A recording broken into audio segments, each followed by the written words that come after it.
Good evening. It is the Civil Savage 76, otherwise known as Rex Knickerbocker. Tonight I have some reading material that I've prepared for you. I hope you enjoy what I've had to write. It's about the last, I'd say, 5 days. Lots of stuff to get into here. So let's delve into it, shall we? The year 2023 has readily indicated to me that I don't need any special permission to be screwed like the Tin Man in a scrap metal junkyard or a 400-pound dyke stuck on a tiny trike riding down the Mass Pike at 100 miles an hour in a sideways snowstorm. It would not take much to inform my readers that I am currently more derailed, figuratively speaking, than fire-engulfed Norfolk Southern Rail Group boxcars in Palestine, Ohio, carrying explosive, corrosive, and carcinogenic chemicals chiefly owned by Rothschild-backed Freemasonic Luciferian corporations such as Vanguard, J.P. Morgan, and BlackRock.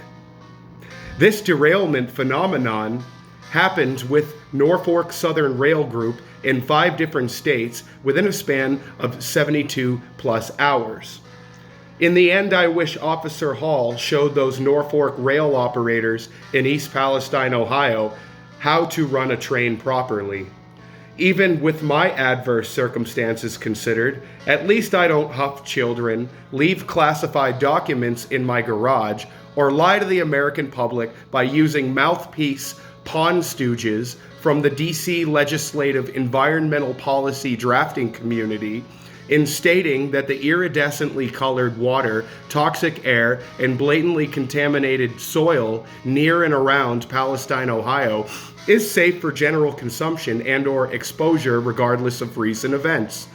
I therefore deserve to be lent more credulence than a senile, pedo-puppet pissant Manchurian candidate of a president who struggles to wipe himself, walk upstairs, or complete a coherent sentence. This is all, of course, while Twitter and other big tech social media platforms like Fascism Book still frantically collude with Biden's crazed concubines within the alphabet agencies as a means to clean the many geopolitical skid marks of this treasonous administration out of undergarments that represent the whole stain of the DC deep state and or multinational autocratic unilateral regime apparatus. This dog and pony show has all the shills of the mainstream mockingbird media and nanny state government working overtime like Officer Hall wearing knee pads at a truck stop on New Year's. The media Muppet minions are playing damage-controlled subterfuge optics by utilizing grammatical gymnastics, sensationalist distractions, dystopian distortions, phony fabrications, and grotesque euphemisms by which to reinforce their dishonest talking points rooted in fallacious platitudes they learned from Brian Stelter's asshole and their woke education as a whole. The EPA held that the controlled fire was safe under their trusted supervision. Many are finding such a claim harder to believe than protests that are mostly peaceful, Epstein actually killing himself, or Whoopi Goldberg eating vegetables on a treadmill. After all, Whoopi was likely what had been floating over the United States recently, so China didn't have to. Speaking of unfavorable aerial phenomenon, recent news reports of unidentified flying objects have been making the rounds on, quote, trusted mainstream legacy media outlets. I don't find this coincidental one bit, as a widespread popular demand increases for Maxwell's Black Book declassification, more Twitter revelations, and the aforementioned classified Biden documents. Quid pro Joe, the bumbling imbecile, was alleged to have possessed compromising information regarding his own pay-to-play schemes in Ukraine and his wet international dealings abroad, which often involved money laundering among many more severe crimes. Many scandals of great severity have been long since looming overhead even before the rigged 2020 electoral coup took place. The list is endless. Things have gotten exponentially worse since I got locked back up in the Zuckerclink cyber gulag for the 67th time on my 5th Facebook alias account 30 days ago for sharing a commonly used meme on a political shitposting page. I was even unable to send messages in chat for additionally sending friends memes which poke fun at everything from the China balloon to the Biden buffoon. The digital dungeon has a golden placard with my name etched in on it 1,000-fold, rest assured. 2023 can kiss my ass, and so can you if you choose to refuse in resonating with what you just read. The truth hurts, shit squirts, so pucker up, buttercup. Facts are fixin' to fuck you now. The big postmodernist woke nap is over, snowflake. Don't say I didn't warn you. I have for 3.5 years. This year has also delivered a personal blow to my outside life of usual dialogues on political events. It seems that such a grim end times event rightly aligns with that of my own family's ill intentions toward me. My elitist bean-counting witch of a grandmother recently died on November 30th of 2022. Before the loathsome wretch checked out to the warm place, she revoked a large ironclad inheritance that my Harvard-educated lawyer of a grandfather left me indefinitely when I was 3 upon his death that no one else could touch. It turned out she had what was called a power of appointment over my grandfather's estate, his assets, and that of his original will. She therefore was able to bypass traditional state inheritance laws by buying out the system and thus cleaned the trust out in my name as a last jab effort at me before taking off to the eternal fireplace where she always belonged. At first, she pulled wool over my eyes on the matter of this large inheritance of mine when I was very young and in my teen years. She then worked night and day while I was older in seeing to it that I received absolutely nothing and that it would be left to her 66-year-old flamer son, twice divorced, and for valid reasons not of his own. I received a letter written by an estate attorney from Ropes and Gray that readily indicated that there was nothing I could do in contesting her written will that she edified in disfavor of me and what I originally stood to inherit, which was quite a sizable bequest. This vile, maniacal, narcissistic wench hated my mother too, since I could remember. My mother was a rebel who, despite a high intellect and good marks in school, decided to become free from her family's legacy, bloodline programming, and mind control. I heard unspeakably evil stories about my grandmother's arguably ritualistic satanic abuse towards my mother as a child, which is hard to prove for obvious reasons. God rest my mother's soul for not selling hers. My mother knew she grew up in the beast belly, DC black hat, robber baron system. As my grandfather, Grenville Clark Sr., 39th United States postage stamp, was the architect of the New World Order agenda with the United Nations, was a founder of Harvard's Corporation, and was a known Wall Street, Washington, D.C. insider under President FDR, who was nonetheless his lifelong friend from Harvard. My Wellesley Clinton College witches' coven grandmother's effeminate beta male, silver Dartmouth Coke spoon fed son majored in French and was also a demonstrable prick towards that of my mother and I to make matters worse. It sure tells the biblical tale of time that there truly is no justice in this world when a weapons-grade cuck like my fairy uncle walks away with all the money after being so evil so long. I now have confirmation that being a tried and true fact of life. It was never going to be fair. I don't understand why they had to tell us that as kids. There will always be great oppression and chaos no matter what we do with ourselves.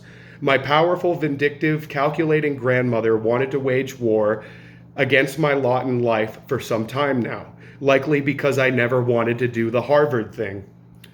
I, like my late mother, was the same exact rebel who carried a noble cause and that we hated the establishment with every cell in our being despite being from it. I was an expendable child to my grandmother because of this. I was of no use to the establishment and therefore no use to her, for she was the establishment herself, and proudly so. I knew by the way I had been treated growing up around such a demon. My mom would have understood what I did in my rebellion if she was alive today. I was into activities when I was young that would suggest I had little interest in the life of upper class, lucky, blue blooded, Chestnut Hill sperm club of Greater Boston's aristocrats.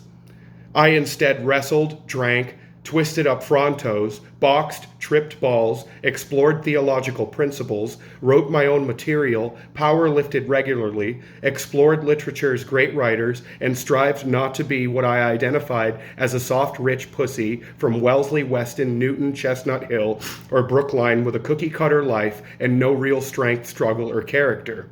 I prided myself on adversity, guts, grit, intellect, and a severe hatred for the finer things in life, so to speak, for I well knew it was all connected. To this very day, I still display an earnest disgust for the criminal pedophile-run establishment in every possible sense, in ways both big and small, at every drop of a hat. I wouldn't stop for anyone either, not even for the chance of inheriting several $1 million. Would I have changed my act because I knew what I stood for in the end and always have? If I could go back in time, I would not have done anything different. I don't change up. That's what lowly people of the world do. Despite the financial consequences of holding such a rebellious mentality, I push forward and live against the grain of the establishment, as I always have, and succeed in so doing to this date. In the end, it was a tremendous psychological war growing up around that evil woman I reluctantly called my grandmother. She attempted to use me as a groomed pawn in a game for the sake of her name and reputation, and not that of my personal discovery of what drove me inside as an individual. Her lofty image in Wellesley Hills amongst her snippy snot-rag book club heiress friends was far more important than my life dreams apart from success from college. I rebelled not because I was ungrateful for the money or opportunity she offered, but because I am worth more than a Canaanite bloodline birthright, inheritance likely rooted in the occult I so regularly post about online. I was never going to be her trauma-based energy sacrifice jester in being ordained as an orphan to the meritocracy rooted in systemic usury. She well knew that I was not put on this earth for her sake, and rather to write my own ticket and target dark jackals in control of the system she stood to benefit from at every opening bell. She would never be my handler. She knew it to be so from the get-go. I, in a certain sense, denied my calling into the financially prosperous kingdom of darkness in the name of the almighty dollar, as crazy as that sounds. That was the upper crust, old money society secret. It all boils down to the occult, in case no one knew. My soul was not for sale to the established private sector, Fortune 500, child trafficking institutions, which drove her insane and caused her to exact upon my life in every way, shape, and form. She then saw to it I would never be a part of the big club in the end. This fifth generational warfare therefore continues on in my heart for the goodwill of the common people, combating elite tyrants like the ones I am related to. Nevertheless, this biblical fight does not end until these spineless establishment, Fortune 500, cabal-class criminal scuzzhound serpents and jabbed-up mask milquetoast pussy minion pushovers alike are ridden from political offices, financial institutions, and other crucial choke points of civilization as a whole. The military tribunal executions are coming for these laced curtain cowards. It will be a glorious celebration for the righteous minds trapped within this disgusting clown world matrix. When the rubber meets the road, my grandmother was diabolical, to put it lightly. Biden falls off bikes and shards himself. The satanic government wants you disarmed, desperate, or dead, just like my family does me. When all is said and done, remember the demonic decay that was exalted by the great masses of fools and fuckheads to boot. Recall with scorn the very evil that was cheered for by complete fools awash in their educational puppet indoctrination, who lo and behold contributed to the bankrolling of the end times as we know it. It started as 14 days to stop the spread, and now the mine is dead, and we are doomed fighting not to be groomed. Arthur Grenville Rose. This was the Civil Savage 76, otherwise known as Rex Knickerbocker. Thank you so much for listening.